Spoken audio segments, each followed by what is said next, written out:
Hey guys, this is Udit, welcome back to my channel. और जैसे कि आपने टाइटल पढ़ ही लिया होगा, आज हम लोग बात करने वाले हैं how to build the most amount of muscle and lose the most amount of fat at the same time. So आज मैं जो शेयर करने वाला हूँ वो मैं कुछ टिप्स शेयर करने वाला हूँ, कैसे वर्कआउट को थोड़ा मैनिपुलेट करके आप ये अचीव कर सकते हो। ये अगर आप बिगिनर हो, एडवांस लिफ्टर हो, इंटरमीडिएट हो, कोई बात नहीं, ये सब में काम आएगा। मैं सिर्फ वर्कआउट में मैं ध्यान दे रहा हूँ। आज वर्कआउट के रिलेटेड मैं टिप्स दूंगा। न्यूट्रिशन प्रोटोकॉल का मैं बाद में एक और वीडियो बनाऊंगा पार्ट 2 में। सो वीडियो को स्किप एकदम मत करना।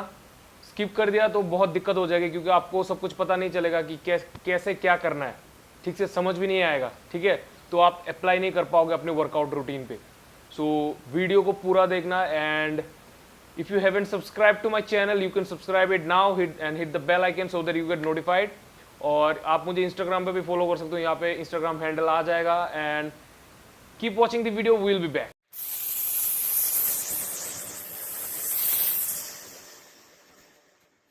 सो the tip number 1 is exercise selection. Yes, आपको अपने एक्सरसाइज बहुत ही ध्यान में रख के चूज़ करना होगा, क्योंकि ऐसा नहीं होगा कि आप कोई भी एक्सरसाइजेज ले लो। इस दुनिया में बहुत सारे एक्सरसाइज है, बहुत तरह के एक्सरसाइज है। अगर गिनने लग जाओ तो ये महीना लग जाएगा, इतने सारे एक्सरसाइज है। तो आपको वाइजली चूज़ करके कुछ एक्सरसाइजेस लेना है, अपने वर्कआउट रूटीन और फिर रेजिमे में डालना है। तो हम लोग कैसे करें, कौन सा एक्सरसाइज हमारे लिए परफेक्ट होगा, मैं बताता हूँ। आप लोग कंपाउंड मूवमेंट्स में ज़्यादा फोकस करो, ठीक है।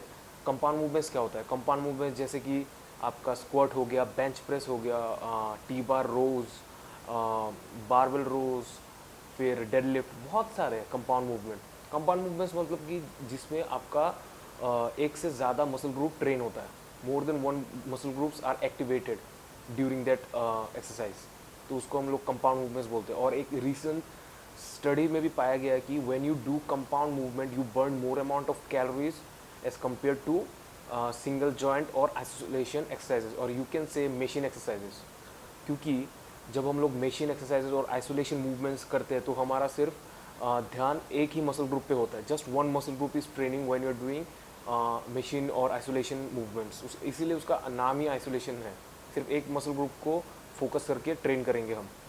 सो उसमें ज़्यादा कैलोरीज बर्न नहीं होता, बिकॉज ज़्यादा मसल ग्रुप ट्रेन नहीं हो रहा एक साथ। और जैसे कि मान लो कंपाउंड मूवमेंट में डेडलिफ्ट हो गया, तो डेडलिफ्ट हम लोग जब करते हैं तो सिर्फ एक ही मसल ग्रुप ट्रेन नहीं हो रहा, almost 5-6 muscle groups are trained during that movement. आपका फोरआर्म्स एक्टिवेट हो रहा है, आपका बैक एक्टिवेट हो रहा है, आपका क्वाड, हैमस्ट्रिंग, ग्लूट्स, फोरआर्म्स, तो कितने सारे मसल्स एक्टिवेट हो रहे हैं, सोचो। सो इसीलिए डेडलिफ्ट, स्क्वाट, ये सब ज़्यादा कैलोरी बर्न करेगा rather than isolation movements। और एक कहावत है, the more muscles you use in a single exercise the more amount of calories you burn, ठीक है। सो ये ध्यान में रखना। और अगर आपका प्राइमरी गोल फैट लॉस है, मतलब इतना ज़्यादा मसल बिल्डिंग नहीं है, अगर हो जाता है तो ठीक है, then go for standing exercises rather than sitting. क्योंकि एक स्टडी में पाया गया कि when you do standing exercises rather than sitting exercises, आपका 10% हार्ट रेट इंक्रीज हो जाता है। सो आपका हार्ट रेट जितना इंक्रीज होगा, आपका कैलोरी बर्न होगा, ठीक है। तो हार्ट रेट जितना इंक्रीज होगा, कैलोरी बर्न बहुत ज़्यादा होगा। तो ये ध्यान में रखना। बट आप ऐसा नहीं सिर्फ सारे स्टैंडिंग ही करते रहो, आप कंबाइन करके एक वर्कआउट प्लान बनाओ। उसमें सेट कर्ल्स भी होगा या फिर सीटेड बेंच प्रेस कुछ भी, और उसके साथ स्टैंडिंग कर्ल्स या फिर स्टैंडिंग ट्राइसेप पुश डाउन, बहुत सारे, मतलब कि उसका कॉम्बिनेशन डालो। ऐसा नहीं कि सिर्फ एक ही स्टैंडिंग डाल दे क्योंकि ज़्यादा हार्ट रेट बढ़ जाता है, ऐसा नहीं। सीटेड भी चाहिए, स्टैंडिंग भी चाहिए, बट स्टैंडिंग में थोड़ा ज़्यादा कैलोरी बर्न होता है, ऐसा है। सो आपको कंबाइन करना है। So that's my tip number 1। Let's move on to the tip number 2। So the tip number 2 वो है हमारा heavier set burn more calories. Yeah, I think you have heard that lighter weights and higher reps burn more amount of calories, but do you really think it's true? You know, it's partly true, पूरा सच नहीं है। So जब हम लोग lighter wait के साथ heavy wraps करते हैं, हम लोग इतना ज़्यादा कैलोरी बर्न नहीं कर पाते। As compare to heavier weights लेके जब हम कम रेप्स करते हैं हमारा कैलोरी भी बहुत ज़्यादा बर्न होता है, हमारा हार्ट बीट भी बहुत तेज़ हो जाता है। सो एक स्टडी में पाया गया, एक सब्जेक्ट को एक हेवी वेट से 6 to 10 रेप्स करने को बोला बेंच प्रेस में, और एक स्टडी में बोला वेट थोड़ा डिक्रीज़ करके लाइट वेट से बोला कि गो फॉर 20 to 25 रेप्स। सो ये पाया गया कि द फर्स्ट सब्जेक्ट जिसने 6 to 10 रेप्स रेंज में करा उसका 35% ज़्यादा कैलोरी बर्न हुआ as compare to the other guy who was lifting for 20 to 25 reps. So इसका मतलब क्या है, आपका कैलोरी बहुत ज़्यादा बर्न होगा जब आप लोग हेवी वेट्स में लोअर रेप्स करोगे। बट ऐसा नहीं है कि सिर्फ आप लोग हेवी वेट से करते रहो, ऐड सम मिक्सचर्स, आप हेवी वेट्स भी करो और लाइट वेट्स के साथ go for the isolation movements. आप कंपाउंड मूवमेंट्स आप हेवी वेट से करो और गो फॉर लोअर रैप्स, जैसे कि 6 से 10 रैप आप टारगेट रखो आप कंपाउंड मूवमेंट्स में, और जितने भी बारबेल या फिर डंबल मूवमेंट्स है, और go for 12 reps at max. And for the isolation movements you can go for 12 to 20 or 16 to 20 reps for मतलब कि थोड़ा वेट लाइट करके, and this will be a perfect mixture in your workout routine उस दिन का, और बहुत ही अच्छा रिजल्ट्स मिलेगा, पम्प भी बहुत ज़्यादा आएगा, एंड आपका मसल बहुत अच्छे तरीके से माइक्रो डैमेज भी होगा एंड बहुत अच्छे तरीके से ग्रो भी होगा। सो ये है tip number 2। So the tip number 3 is go for fast reps as well as slow reps. ठीक है, मैं समझाता हूँ पहले मैं स्लो रैप से समझाता हूँ, फिर फास्ट रैप्स में जाऊँगा। ठीक है, स्लो रैप्स कैसे हेल्प करता है। सो स्लो रैप जब करते हो आप 3-4 सेकेंड इसेंट्रिक, फिर 1 या फिर 2 सेकेंड कंसेंट्रिक, तो उसमें क्या होता है, उसमें आपका जितने भी मसल फाइबर्स है उस दिन आप जो मसल को ट्रेन कर रहे हो सारे मसल फाइबर एंगेज होते हैं और बहुत बढ़िया पंप आता है। एकदम जैसे कि आपने चेस्ट का वर्कआउट किया, चेस्ट पूरा फूल जाएगा, एकदम राउंडनेस आ जाएगा, उस वक्त के लिए you will get a good pump.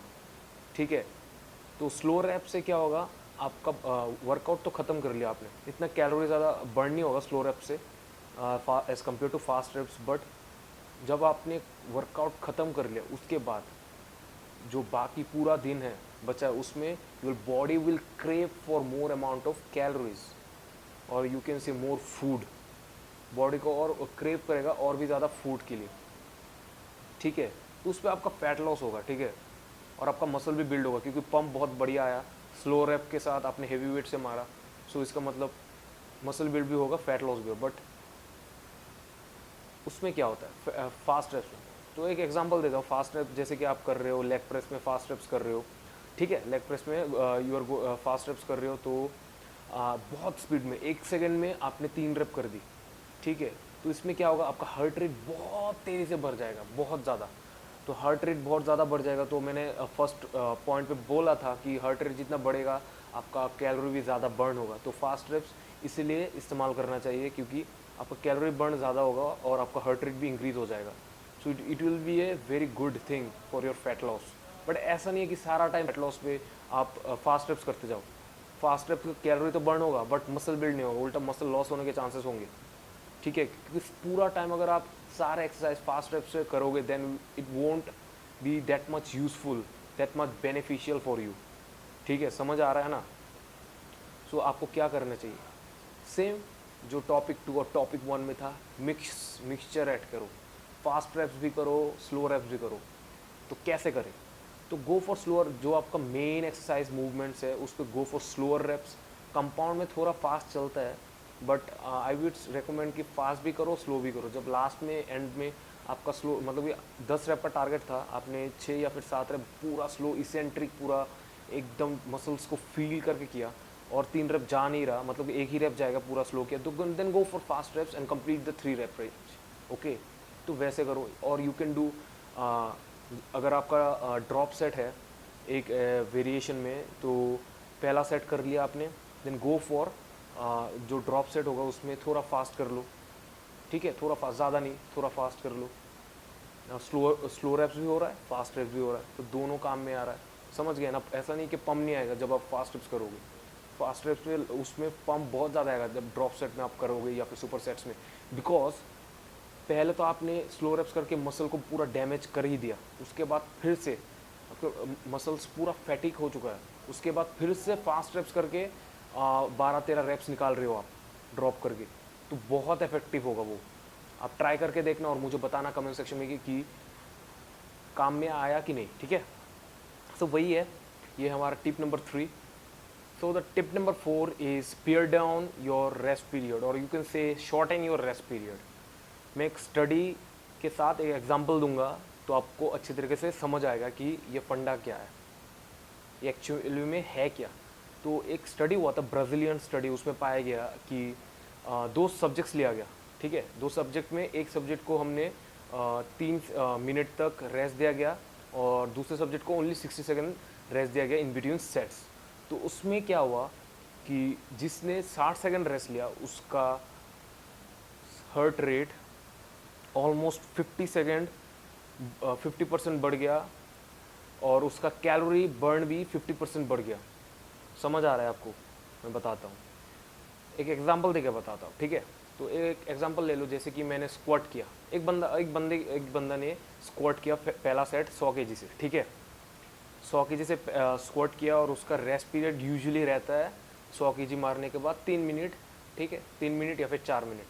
तो उसने 3 मिनट रेस्ट करने के वजह उसने 60 सेकंड रेस्ट किया, तो क्या होगा? स्क्वाट करके तो उसका हार्ट रेट वैसे भी बढ़ गया है, ठीक है, और उसका बॉडी भी पूरा फैटिग्ड है, मतलब कि रिकवर करने के लिए उसको पता है कि 3 मिनट तक रेस्ट चाहिए उसको, बट उसने क्या किया, रेस्ट पीरियड को कम कर दिया, 60 सेकंड तक कम कर दिया, ठीक है। तो 60 सेकंड में उसका पूरा बॉडी रिकवर होगा? नहीं होगा। उसका हार्ट रेट नॉर्मल आएगा? नहीं होगा। तो उसमें क्या हो रहा है, हार्ट रेट नॉर्मल नहीं आ रहा, नॉर्मल नहीं हो रहा ना हार्ट रेट।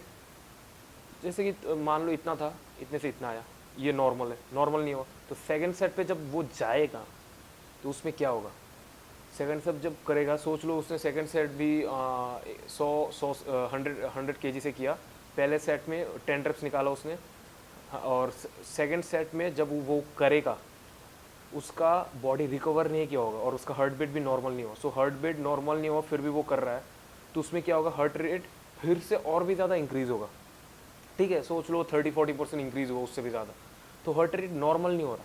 तो उसमें क्या उसका मतलब क्या है, उसका मतलब है कि कैलोरी बर्न हो रहा है, कैलोरी और भी ज़्यादा बर्न होगा। But there is a catch, there is always a catch. ये जो रेस्ट पीरियड आप कम कर रहे हो, there will be a decrease in your strength a little bit. जो एग्जांपल दिया था 100 से 10 रेप किया, वो 110 से 8 रेप कर सकता था अगर उसने 3 मिनट तक रेस्ट लिया, पर फिर भी चलता है because he is on a fat loss program, and उसके साथ साथ वो मसल बिल्ड करेगा और you can say body recomposition, but वो सब चलता है, वैसा चलता है। थोड़ा बहुत स्ट्रेंथ डिक्रीज वैसे भी होगा, ठीक है, बट आपके लिए अच्छा है ना, आपका मसल बिल्ड भी हो रहा है, फैट लॉस भी हो रहा है, तो थोड़ा स्ट्रेंथ डिक्रीज होने से तो कुछ नहीं होगा, because you are not a power lifter. समझ गए ना? If you are a power lifter then I would recommend कि आप ये जो short in your rest period, ये टिप आप पे अप्लाई मत करो, क्योंकि स्ट्रेंथ में थोड़ा फर्क आएगा and you will get frustrated जब देखोगे स्ट्रेंथ डिक्रीज हो रहा है। सो वैसा मत करो, क्योंकि मैंने अपने ऊपर अप्लाई किया है, बहुत अच्छा है, बट स्ट्रेंथ डिक्रीज होता है थोड़ा बहुत। वही है, ये टिप नंबर 4 है। Let's move on the tip number 5, जो लास्ट टिप है हमारा, वो है unleash the supersets. Yeah, you have to unleash the supersets. Supersets are very much helpful in muscle gaining and fat loss. But ऐसा नहीं सारा time supersets करते रहो। इन वी गो फॉर 2 days, मतलब 2 दिन supersets रखो या फिर 3 दिन supersets रखो, कोई भी एक वर्कआउट स्प्लिट में, that will be a good one. मतलब पूरा टाइम अगर supersets करते रहोगे तो body will get use to it. It will be a tool. It will be a magic tool that will help you in building muscle and fat loss. तो ऐसा नहीं है कि सारा टाइम यूज़ करते रहो। शुरू में you can go for compound movements, तब आपका स्ट्रेंथ एकदम मैक्सिमम पोटेंशियल पे रहता है, और you can do super sets in the middle और you can add at the last. पहले अगर सुपर सेट से शुरू कर दे देन इतना फ़ायदा नहीं होगा, बिकॉज अगर आपने लास्ट में कंपाउंड मूवमेंट्स रखा तो इतना स्ट्रेंथ नहीं बचेगा, इतना, क्योंकि पूरा बॉडी फैटिग्ड हो चुका होगा, इतना ज़्यादा वेट्स उठा नहीं पाओगे आप, समझ आ रहा है। तो इसीलिए सुपर सेट्स को लास्ट या फिर middle of the workout and add कर दो, that will be good one. And ये था मेरा 5 tips, the 5 tips that will help you to get shredded and muscular at the same time. And truly speaking, ये ऐसा नहीं कि एक हवा है मैंने जो बताया ये काम नहीं करेगा, it will really help you, it will really help you. ये चेंजेस अब अगर आप करोगे ना अपने वर्कआउट पे, आप वर्कआउट रूटीन पे ये चेंजेस अब जब करोगे, 1-2 हफ्ता जब जाएगा, आप खुद चेक कर लेना कि रिजल्ट्स आ रहा है या नहीं। मुझे कमेंट सेक्शन में बताओ कि कैसा रिजल्ट्स आया। आप फोटोज़ भी डाल सकते हो, मुझे टैग कर सकते हो इंस्टाग्राम पे, इंस्टाग्राम हैंडल यहाँ पे आ जाएगा, टैग करना। Haven't subscribe, do subscribe the channel and hit the bell icon so that you get notified every time I upload any video. And that's it guys. और video को share करो आपके दोस्तों के साथ, उनको भी पता चलना चाहिए। अगर आपके दोस्त फिटनेस फ्रीक या फिर फिटनेस में रिलेटेड है तो उनको भेजो, ये भेज के उनको समझ आएगा कि कैसे क्या काम करता है, अगर आप उनको पता नहीं है। So that's it, good bye, मिलते हैं अगले वीडियो में।